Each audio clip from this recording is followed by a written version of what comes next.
మీ ఎలాంటి వ్యాపార ప్రకటనలకైనా వెంటనే మా ఛానల్ సంప్రదించండి. అందరికీ నమస్కారం. నేను శిరీష. ఈరోజు మనతో పాటు ఉన్నారు ప్రముఖ ఆధ్యాత్మికవేత్త, astrologer, professor doctor Mullapudi Satyanarayana Murthy గారు. గురుగారితో మాట్లాడదాం. గురుగారు నమస్కారం. నమస్కారం మా శిరీష. గురుగారు, ముఖ్యంగా సింహరాశి వారికి ఏలినాటి శని ప్రభావం ఎప్పటి నుంచి ప్రారంభమవుతుంది? ఒకవేళ ప్రారంభం అవుతే ఎలాంటి జాగ్రత్తలు తీసుకోవాలంటారు? పాపం అసలే ఇప్పుడు ఏలినాటి శని వాళ్ళు అష్టమ శ్రేణిలో ఉన్నారు. ఇంకా మళ్ళీ అసలే గుండెకి వాళ్ళు లపకా టపకా అని కొట్టుకుంటున్నారు. అది ఎప్పటికైపోద్దురా నాయన అంటే మనం అందరం ఇంకా సంవత్సరంన్నర అంటున్నాం. ఇప్పుడు కొత్తగా రాబోయే ఇంకా ఒక చక్కగా కొన్ని 2032వ సంవత్సరం వరకు హ్యాపీగా ఉందాం అనుకుంటే మనం ముందుకు జరిపేసి ఏలినాటి శని ఎప్పుడు వస్తుందో చెప్పేస్తున్నాం. మనకి ఈ యొక్క శని మిథున రాశిలోకి వచ్చిన మరుక్షణం నుంచి మనకి ఈ యొక్క సింహరాశి వాళ్ళకి జరుగుద్ది అనమాట ఏలినాటి శని. ఎప్పుడు వస్తుంది? శని మిథున రాశిలోకి 2032వ సంవత్సరంలో ఎంటర్ అవుతాడు. అక్కడి నుంచి 2034 జూలై వరకు కూడా మిథున రాశిలో ఉంటాడు. ఆ విధంగా మనకి 2032 నుంచి 34 నుంచి మనకి ఏం చేస్తామంటే ఒక 2.5 ఏళ్ళు కలుపుకుంటాం. 2036.5 సంవత్సరం కేసుకో. అక్కడి నుంచి ఇంకో 2 ఏళ్ళు. అలా లెక్కలు కనుక చూసుకుంటే అతిచారం గోచారం అని ఉంటుంది, ముందుకి వెనక్కి వెళ్ళాలి. అవన్నీ చూసుకుంటే 2041వ సంవత్సరం వరకు ఉంటుంది అన్నమాట. కాబట్టి ఈ ఏలినాటి శని అనగానే ఫస్ట్ క్లారిటీ మనం వీళ్ళ భయపడకుండా ఇవ్వాల్సింది ఏంటంటే, ఏలినాటి శని అనగానే బాబాయ్ చుట్టాల మరణాలు, తల్లిదండ్రుల మరణాలు, పిల్లలకి ఏదైనా హాని జరగడము, లేదా ధన నష్టం జరగడము, లేదా పరువు ప్రతిష్టలకు భంగం వాటిల్లడము, ఇలా ఏదేదో మొత్తం మీద నష్టమైతే అని బ్రాండ్ వేసేసారు శనీశ్వరుడికి. శనీశ్వరుడు ఏం చేస్తాడంటే కర్మకారకుడు ఆయన. అంటే ఏం చేస్తాడు ఆయన? మనం చేసుకున్న పనులే మనకు వస్తాయి. ఎవరు పక్క వాళ్ళు మనల్ని ఏం చేయరు. ఏమండి నన్ను చదవనివ్వట్లేదండి, మా ఆవిడ నన్ను పూజ చేసుకొనివ్వట్లేదండి, అవన్నీ బుత్తుత్తు మాటలు. ఎవరు ఏం చేయలేరు. మనం మంచి పనులు చేసుకుంటే మనకు మంచి కర్మలు వస్తాయి, చెడ్డ పనులు వస్తే చెడ్డ కర్మలు వస్తాయి. That's all. చెడ్డ అంటే ఏదో అని కాదు అక్కడ అర్థం. చెడ్డ అంటే ఏంటంటే పేదవాళ్ళకి సాయం చేయకపోవడం. బీరువాలో డబ్బులు ఉన్న వాళ్ళంతా బీరువాలో డబ్బులు దాచేసుకుంటారు. పేదవాళ్ళకి ఇవ్వాలి, అనాథలకు ఇవ్వాలి, తర్వాత ఈ యొక్క సాధువులకు ఇవ్వాలి, వికలాంగులకు ఇవ్వాలి. ఇలా ఇప్పుడు ఇదివరకు పాపం పెళ్ళిళ్ళు చేసేటప్పుడు ఏం చేసేవారు? ఆడపిల్లల తండ్రులు ఇంటి ముందు చక్కగా అరిగేసి పల్లెటూరులో చేసేవారు. ఇప్పుడు ప్రతి ఒక్కళ్ళు ఫంక్షన్ హాల్ అంటున్నారు. ఆ చేసుకునే వాళ్ళు కట్నం దబ్బేస్తున్నారు, మళ్ళీ ఫంక్షన్ హాల్ గొంతెమ్మ కోరికలు. ఫోన్లే అని అనుకుంటే మళ్ళీ ప్రీ వెడ్డింగ్ అని చెప్పి వీడియోలు అంటారు. ఆడొక 3 లక్షలు పట్టుకుపోతాడు. ఈ రకంగా వీళ్ళంతా కూడా డబ్బుని విచ్చలవిడిగా చేసేస్తున్నారు. కాబట్టి ఇలాంటివన్నీ కూడా ఏలినాటి శని స్టార్ట్ అయినప్పుడు. సో ఇక్కడ మనకి ఈ యొక్క సింహరాశి వారికి అందరికీ కూడా ఏలినాటి శని 3 దశల్లో వస్తుంది. ఫస్ట్ మనకి ఈ సింహరాశి కదా, మనం కర్కాటక రాశిలోకి రావాలి.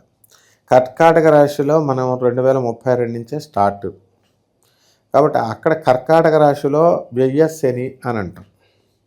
దీనివల్ల ఖర్చులు అధికంగా ఖర్చు పెడతారు. విద్యార్థులకు కూడా ఉంటుంది జీవితం. వీళ్ళు ఏం చేస్తారు? విద్యార్థులు వీళ్ళకి ఫ్రెండ్స్ పుస్తకం తీసి అసలే మాకు ఎక్కట్లేదు, బుర్రకి అర్థం అవ్వట్లేదురా బాబు అనుకుంటే వీళ్ళకి ఫ్రెండ్స్, చెత్త ఫ్రెండ్స్ దొరకడం, వాళ్ళతో దోస్తానాలు చేయడం, వాళ్ళందరినేమో వీళ్ళకి బ్రెయిన్ పాడు చేసేయడం, చదువుకోవడం.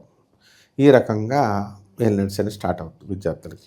రైతులకి వీళ్ళకి నీళ్లు పెడితే ఇప్పుడు పురుగు పట్టడం, పంట రానంతసేపు పంట, అలా రకరకాలుగా మీకు ఈ యొక్క ఖర్చులు అనేటటువంటివి అధికంగా అవుతాయి. అలాగే టమాటాలు ఇవన్నీ వేస్తారు రైతులు.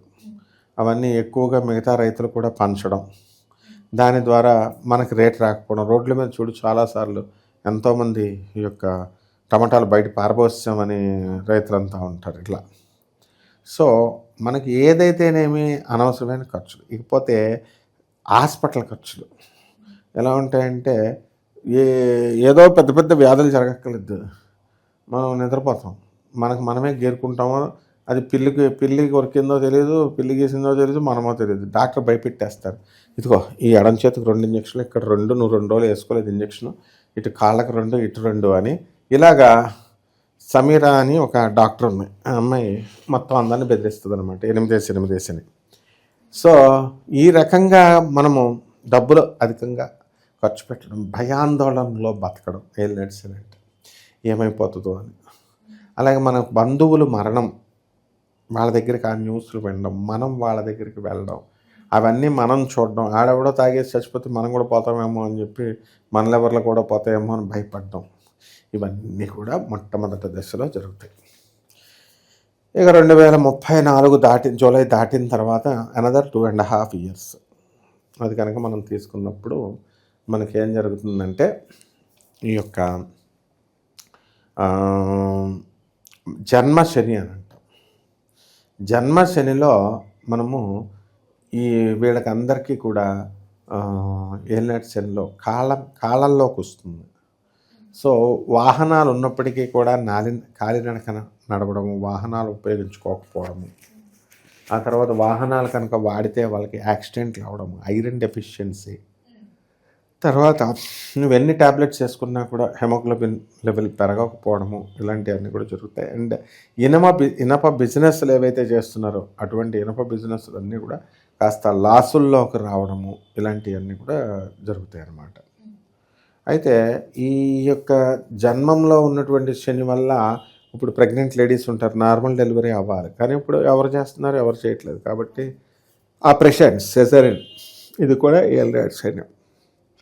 ఈ ఏలినాటి శని ఈ టైంలో మనం పొరుగురులు వెళ్ళిపోవడము, ఇతర దేశాలకి వెళ్ళడము, ఇదివరకు దాన్ని ఏమనేవాళ్ళం అంటే మనం దేశ బహిష్కరణ శిక్ష విధించారనేవాళ్ళం.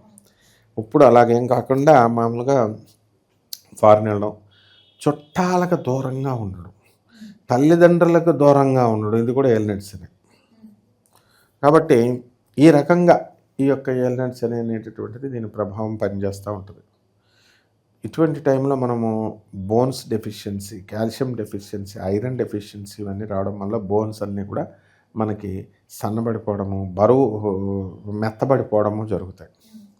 అందువల్ల మామూలుగా నడుస్తూ మెత్తబడిపోయినప్పుడు ఎంత పర్సంటేజ్ మెత్తబడ్డాయి అనేటటువంటిది కూడా మనకు తెలుస్తుంది. సో ఈ రకంగా ఈ యొక్క సింహరాశి వాళ్ళందరికీ కూడా అసలే సప్తమ రాహు నడుస్తున్నాడు, ఇప్పుడు అష్టమ శని నడుస్తున్నాడు. కాబట్టి ఈ వీళ్ళందరూ కూడా ఇదొకటి, సింహరాశిలో జన్మంలో ఉన్నప్పుడు తల్లిదండ్రుల మధ్య విరోధాలు, తండ్రి కొడుకుల మధ్య విరోధాలు, ఇవన్నీ జరుగుతాయి. ఆ తర్వాత మళ్ళా ఈ సింహరాశి వారికి 2039 నుంచి 41 సంవత్సరం, 2038 నుంచి మధ్య నుంచే మనకి ఇది స్టార్ట్ అవుతుంది సింహరాశికి. కన్యారాశిలోకి శని వస్తాడు. దీనివల్ల శని కన్యారాశిలో సంచరిస్తున్నంత కాలం కూడా మళ్ళీ సింహరాశికి వెళ్ళినట్టు శని. ఇది వాక్ స్థానంలోకి వస్తాడు. అసలే ఈ యొక్క సింహరాశి వాళ్ళంతా కూడా వాక్చాతుర్యం చాలా ఎక్కువగా ఉంటుంది. కానీ ఈ యొక్క శని వచ్చేసరికి, ఈ రాశిలోకి వచ్చేసరికి, కన్యారాశిలోకి వచ్చేసరికి అందరినీ తిట్టడం, తర్వాత పరుషంగా మాట్లాడడం, ఉన్నదన్నట్టుగా మాట్లాడడము, తర్వాత నోటికి సంబంధించినటువంటి దుర్వ్యసనాలు రావడము, మేనమామలతో ఫైటింగులు, ఇలాంటివన్నీ కూడా జరుగుతాయి అన్నమాట. ఆ విధంగా ఈ యొక్క మన నోరును బట్టే మనకి స్నేహితులు, ఇతరుల గౌరవం ఇవ్వడం, ఉండడం అనేటటువంటిది ఉంటుంది. అప్పుడు ఎంత కట్టుదిట్టం చేసుకొని మంచిగా ఉండాలనుకున్నా కూడా ఉండలేరు. కాబట్టి మిగతా విషయాల్లో ఆదాయాలు అలాంటి విషయాల్లో ఏం పర్వాలేదు. ఓన్లీ ఈ విషయాల్లో కొంచెం అపనిందలు పాలవడానికి అవకాశాలు ఉంటాయి. జాగ్రత్తగా చూసుకొని స్త్రీలతో స్నేహం చేయకుండా అలా జాగ్రత్తగా ఉండాలమ్మా. మరి ముఖ్యంగా గురుగారు ఎలాంటి పరిహారాలు చేసుకోమంటారు, ఏ దైవాన్ని పూజించమంటారు మీరు? శనికి ఎప్పుడు కూడా శని పరిష్కారాలే చేసుకోవాలి, శని జపం చేసుకోవాలి, శని స్తోత్రాలు చదవాలి.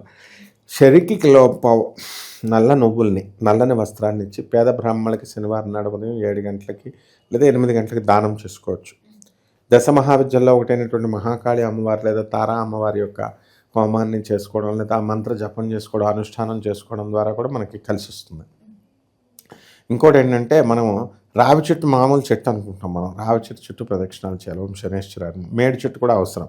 మేము గురు ప్రదక్షిణాలు చేసుకోవాలా, ఓం దత్తాత్రేయాయ నమః అంటూ జపం చేసుకోవాలా, ఓం గురుచరిత్ర పారాయణ చదువుకోవడం, మేడి చెట్టుకు నమస్కారాలు చేసుకోవడం, పూజ చేసుకోవడం ద్వారా, అలాగే పేదవారికి, అనాథలకి, వికలాంగులకి, సాధువులకి అందరికీ చేసుకోవడం ద్వారా బ్రహ్మాండంగా ఉంటుంది. గురుగారు, ఓవరాల్గా ఈ శని ఎప్పటి నుంచి ప్రభావం అవుతుంది, సింహరాశి వారికి ఎలాంటి జాగ్రత్తలు తీసుకోవాలో తెలియజేసినందుకు ధన్యవాదాలు. ధన్యవాదాలు.